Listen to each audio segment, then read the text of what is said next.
Hello everyone, मेरा नाम है सुधांशु ओझा और आपका हमारे चैनल जनरल स्टडीज पे मैं वेलकम करता हूं।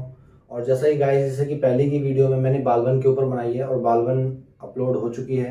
अगर आपने वो चीज़ नहीं देखी है, वो वाली वीडियो नहीं देखी है, बालबन की मैंने कंप्लीट स्ट्रेटेजीज और उसकी क्या क्या चीज़ें थी जो उसने इंट्रोड्यूस की थी अपने नए राज्य में, तो मैंने उसके सारे के ऊपर, सब चीज़ के ऊपर कंप्लीट एक बालबन की सीरीज़ लॉन्च की है। तो आप उसको ज़रूर देखें अगर आपने नहीं देखी है। और फिर अब आगे चलते हैं। बालबन के बाद आता है जो क्या आता है, खिलजी डायनेस्टी आती है, जो जलालुद्दीन खिलजी, जलालुद्दीन खिलजी जिसका नाम था मलिक फिरोज नाम था, उसका ओरिजिनल नाम मलिक फिरोज था। जिसने, या फिर जिसको कैकुआबाद, यानी जो बालबन के बाद जो रूलर आता है कैकुआबाद, जो कि कब से कब तक था। अगर आपने वो मेरी सीरीज देखी होती बालबन की, तो आप बता पाते हैं कि बालबन का जो टाइम पीरियड था वो था 1266 से 86 तक का। लेकिन जो खिलजी डायनेस्टी आती है, जो खिलजी डायनेस्टी आती है वो आती है 1290 से स्टार्ट होती है वो, 1290 से 1320 तक। तो 1290 से स्टार्ट हो रही है, यानी यहाँ पे 86 जो भी रेंज बीच में बचा, कैकुआबाद कौन सा रेंज आ जाएगा फिर, कैकुआबाद एंड कायमूर लास्ट के 3 महीने था सिर्फ। और कैकुआबाद जो था वो आता है कब से, 1287 से 1290। ठीक है, लास्ट के 3 महीने कैमूस रहता है। तो कैकुआबाद ने ही मलिक फिरोज को, कैकुआबाद ने ही किसको, एक बंदा था इसके टाइम पर जिसका नाम था मलिक फिरोज। मलिक फिरोज मलिक फिरोज जो बंदा था, इसने इसको एक टाइटल दिया, जिसको बोलते हैं अरीजे मु मलिक। ये एक टाइटल दिया, इसने इसको अपॉइंट किया अरीजे मुमलिक एक पोस्ट होती थी जिसपे इसने किसने, कैकुआबाद ने मलिक फिरोज को अपॉइंट किया। और मलिक फिरोज उसी समय से पावरफुल हो गया था क्योंकि उसको ये टाइटल मिल चुका था। और ये पर्टिकुलर एक तरह से डिपार्टमेंट समझो, ये पोस्ट समझो, एक पोस्ट भी थी जिसपे इसने किसने, कैकुआबाद ने इसको अपॉइंट कर दिया था। तो आगे चल के जब मलिक फिरोज देखता है, जब कैमूस आता 3 महीने तक देखता है, ये दोनों ऐसे डल थे, कोई बहुत अच्छे रूलर नहीं थे। लेकिन जब कैमूस का 3 महीने वाला दिन आता है, जब लास्ट के 3 मंथ्स कैमूस जब राज्य का शासन कर रहा होता है, तो मलिक फिरोज इसी चीज़ का फ़ायदा उठाता है क्योंकि उसको बहुत ज़्यादा नॉलेज होती नहीं राज्य शासन के बारे में। तो मलिक फिरोज उसी का फ़ायदा उठाकर इसको मार देता है और खुद गद्दी पर बैठ जाता है। तो मलिक फिरोज जब गद्दी पर बैठ जाता है, तो वो बैठता है as a title of Jalaluddin, as a title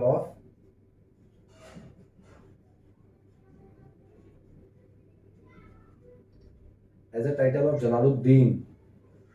ये टाइटल अपने आप नाम के आगे लिखता है कि मैं ये नाम लगाऊंगा जलालुद्दीन। और मलिक फिरोज जलालुद्दीन का टाइटल लेकर नई स्थापना करता है, खिलजी डायनेस्टी की स्थापना करता है मलिक फिरोज, जो कि आगे चल के क्या बन जाता है, जलालुद्दीन खिलजी बन जाता है। वो जलालुद्दीन खिलजी के नाम से फेमस हो जाता है और इस्टेब्लिशमेंट कर देता है किसी खिलजी डायनेस्टी की।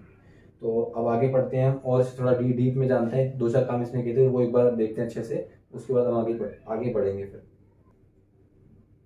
तो मलिक फिरोज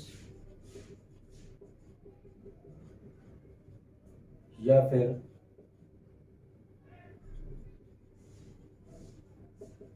जलालुद्दीन खिलजी,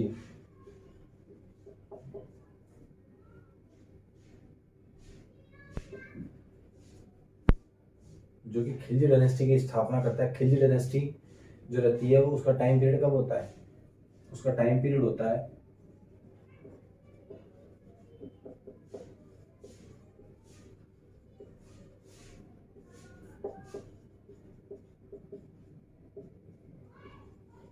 1290 से 1320।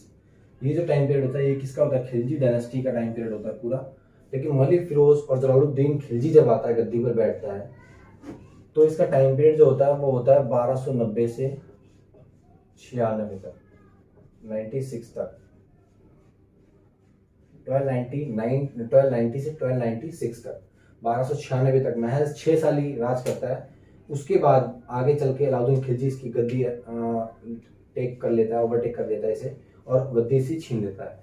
तो अब पढ़ते हैं थोड़ा सा मलिक फिरोज ने और क्या क्या चीजें थोड़ी सी की थी, वो देखते हैं हम।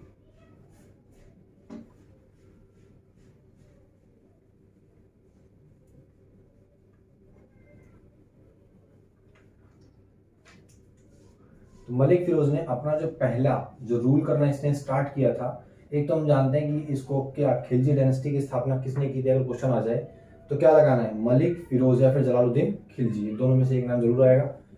जनरली जलालुद्दीन खिलजी ही आता है। और इसने अपना रूल जो स्टार्ट किया था वो किया था किलकोरी से।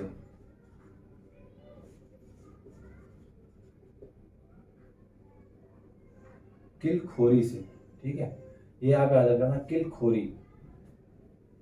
किलखोरी से अपना इसने रूल करना स्टार्ट किया था।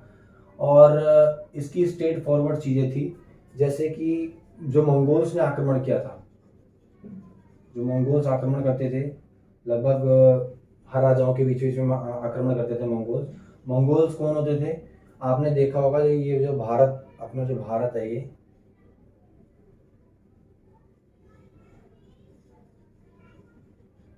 भारत है, इससे ऊपर की तरफ देखोगे, नॉर्थ ईस्ट देखोगे या फिर नॉर्थ ईस्ट अगर चले जाओगे सीधा तो ऊपर चाइना आता है पहले, और चाइना के ऊपर जाओगे तो एक मंगोलिया जिसको बोलते हैं, कंट्री है पूरी।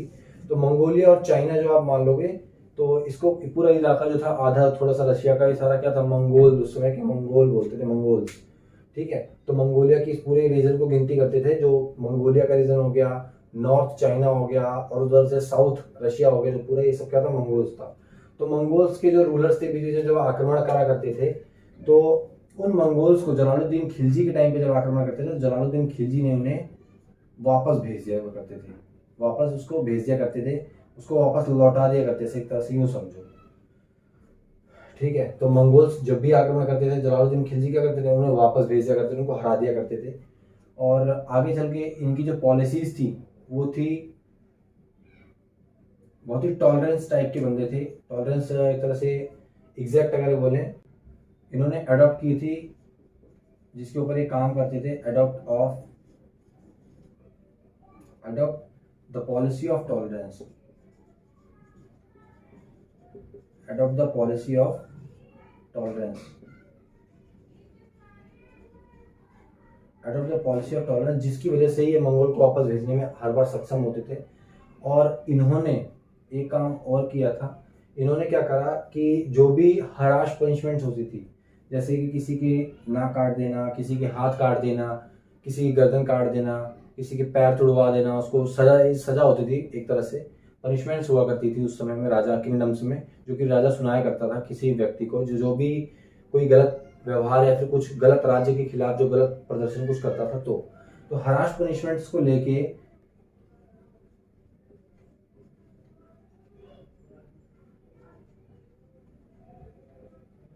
हार्श पनिशमेंट को इसने रद्द कर दिया, कि मतलब ऐसी कोई भी नहीं देगी, क्योंकि इसकी कौन सी अडॉप्ट द पॉलिसी टॉलरेंस की पॉलिसी थी। तो ये क्या, इसे कहने का एक तरह से मतलब क्या था कि कोई भी राज्य के अंदर ऐसी पनिशमेंट नहीं दी जाएगी जिससे कि जनता के अंदर भय का माहौल क्रिएट हो, और जनता को ऐसा लगे कि राजा हमारे लिए नहीं है, राजा हमें दंड इतना भयंकर भयंकर दंड देता है, इंसानों में है ही नहीं वो। तो इनका कहीं ना कहीं एक जनता के प्रति एक जागरूक करना कि राजा आपके लिए ही है, आप हमसे मदद मांगिए, सपोर्ट करिए, हम आपको सपोर्ट करेंगे। तो कहीं ना कहीं उसकी सोच ये थी कि मैं जब जनता को हरास पनिशमेंट से रोकूंगा, जनता के प्रति, मेरे प्रति जो होगा जनता के अंदर, वो थोड़ी सी इज्जत और बढ़ेगी। बालबन ने डर बढ़ाया था, ना कि इज्जत, लेकिन ये इज्जत बढ़ाना चाहता है कि उसके मन के अंदर इज्जत बढ़ेगी, ठीक है।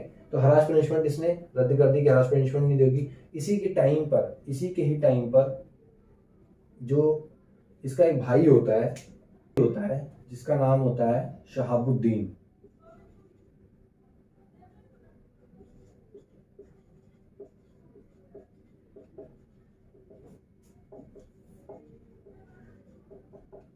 शहाबुद्दीन जिसका एक लड़का होता है, सन होता है, कौन, अलाउद्दीन।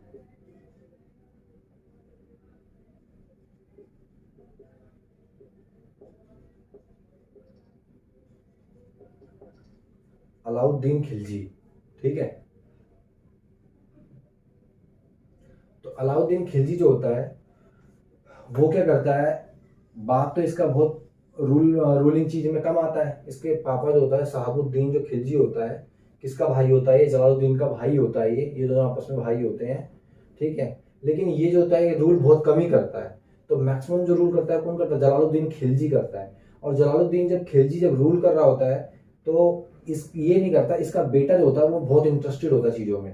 तो जलालुद्दीन कहता है चल ठीक है तो मेरा भतीजा ही है। तो जलालुद्दीन इसको अपनी राज्य में रखता है। और कहीं कहीं जब देखता है ना कि हाँ अलाउद्दीन में थोड़ा सा समझदार हो गया, अब किसी भी अगर मैं एक्सपेडिशन के लिए भेजूंगा तो जीत सकता है, वहां पर जाके राजाओं को हरा सकता है।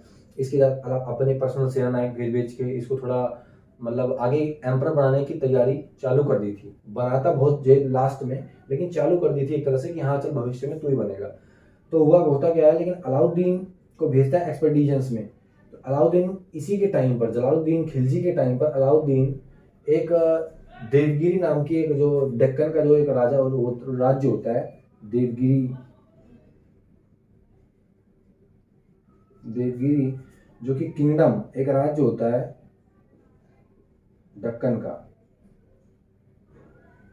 किंगडम होता है किसका, दक्कन का राज्य होता है, दक्कन का राज्य होता है देवगिरी। इसको ये लूट के लाता है, इसको इस पे जलालुद्दीन खिलजी ने इसको भेजा था देवगिरी पर आक्रमण करने के लिए। देवगिरी पे आक्रमण कर लूटपाट करके लाता है रास्ते में। जैसे कि आपने पद्मावत मूवी में भी देखा होगा कि जब वो बीच में अलाउद्दीन खिलजी जब रास्ते के बीच में कहता है कि यहाँ पर हम सीधा जलालुद्दीन चाचा जान पे नहीं लेके जाएंगे, हम इसको बीच में रखेंगे। तो कोई जलालुद्दीन खिलजी को बता देता है कि उसने ऐसा आपकी कहना नहीं माना। तो कहीं ना कहीं जब ये देवगिरी पर आक्रमण करता है ना तो इसके मन में लालच आ जाता है।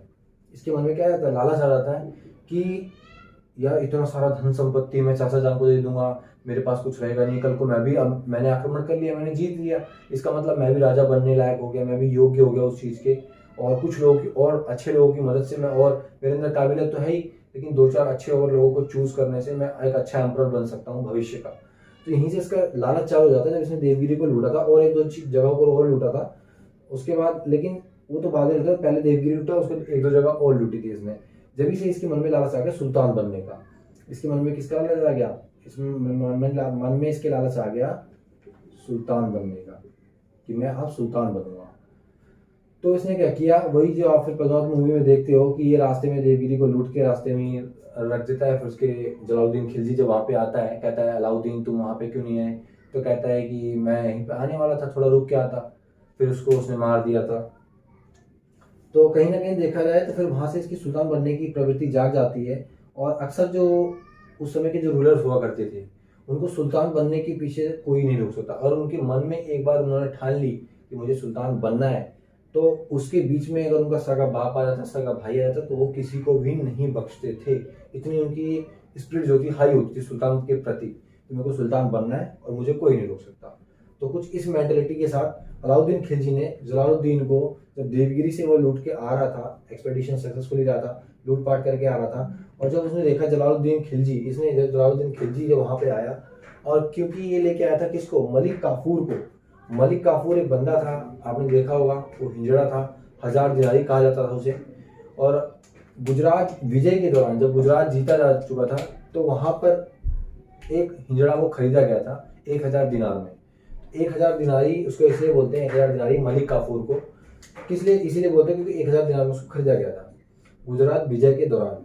तो जलालुद्दीन उसको लाके इसको भेंट करते हैं, किसको भेंट करते हैं, इसको भेंट करते हैं। और तो जैसा कि गाइस मैंने आपको बताया, फिर उसी दौरान जलालुद्दीन आता है पूछने के लिए कि आप अपना जो ये देवगिरी आपने जीता, इसका सामान आप मेरे पास क्यों नहीं लेके आए।